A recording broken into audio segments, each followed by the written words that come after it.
How come we have to wait? How come the nation has to wait a week for this to go to the jury? Yeah, I think that is, first of all, nice to be with you, John Kailey. I always enjoy being on your show. I think that's an excellent question, and I think the explanations are a little bit lacking. I think one of the problems, as we saw today during the instruction debate, is that the judge did not resolve a lot of these intent issues, what the statute actually requires, how the statutes interact, the bookkeeping statute versus the alleged felony that's being covered up. Those were all issues that were presented aggressively in pretrial motions, and the judge basically, concluded that he was just going to marshal the evidence and let the appeals court deal with that. And now I think he's realized that, that presents some problems because these intent issues are very complicated, particularly when, the alleged felony could be almost any felony, from tax crimes to campaign finance to whatever. And it's very hard as a former prosecutor and a criminal trial lawyer, notwithstanding, my concerns about Trump and the threat he poses to democracy. It's very hard for me to, get comfortable with the theory that you can commit a cover-up crime on a crime that is not really specified, and there's no evidence that you actually intended to commit a specific crime or actually did commit that specific crime. So I think this is going to be a very interesting case on appeal. I do expect the jury to convict, though. Well, we heard similarly from Dave Ehrenberg, the Palm Beach County State Attorney, earlier today. This is why he suggested the verdict may be trending toward guilty, and we'll have you respond. The prosecution built up Michael Cohen with a lot of corroborating evidence, not just testimony from other witnesses, which were important, but also Trump's own words in his tweets, in his court documents. Documents are much more powerful than any testimony because people can lie, but documents rarely do. And I think that's why this case is headed towards a guilty verdict. Now, Ty, Dave also did tell us he rules out acquittal entirely, but he said that it was possible that it ends up with a hung jury or hung at least on some of the counts, not others. How difficult is it going to be to get unanimous consent among these 12 individuals to come to a guilty conclusion? I'm not sure. I think every jury is different. I think unless you've been in the courtroom, looked in the jurors' eyes, I think the lawyers have a sense of where the jury is going to go, but I don't think really anybody else there does.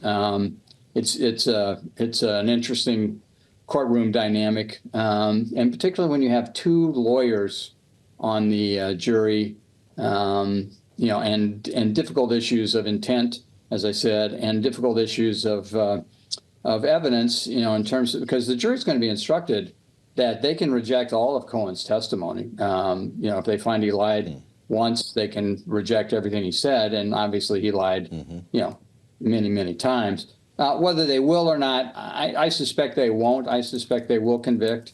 But I would agree that a hung jury is far more likely than an acquittal. But I think some of the issues in this case have actually put acquittal, in the mix.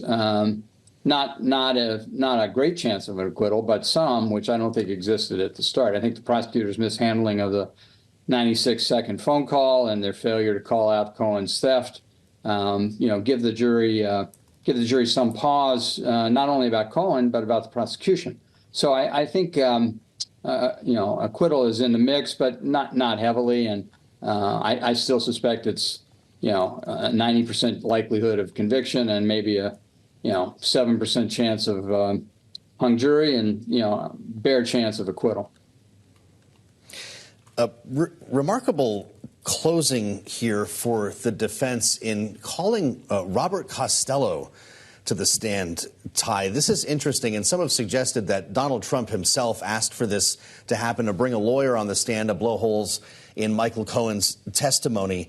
It didn't work well for the judge. Judge Merchan had to clear the courtroom twice in the same session because of the expressions, the emotions, the words of Mr. Costello, who didn't like the way the judge was working. And it boiled down into a remarkable exchange. Of course, we don't have cameras in the courtroom, but we certainly have the transcripts. As Judge Merchan said, Mr. Costello, I want to discuss proper decorum in my courtroom. If you don't like my ruling, you don't say geez, you don't say strike it, because I'm the only one who can strike testimony in my courtroom. If you're with us on Bloomberg TV, you can read along.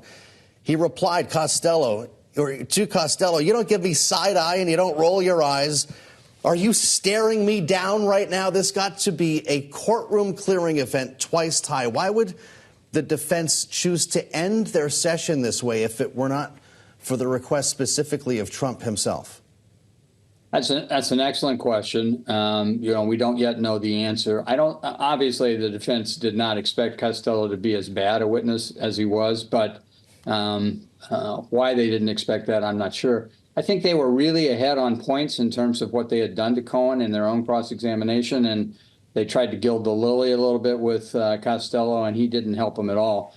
Now, as far as the judge and Costello, I think the judge was absolutely right to criticize him for some of these courtroom antics. On the other hand, the judge has been, a little bit resistant to any evidence that would be helpful to Trump in this case. And I think I can't say bias, because I think he's actually done an excellent job of managing this trial.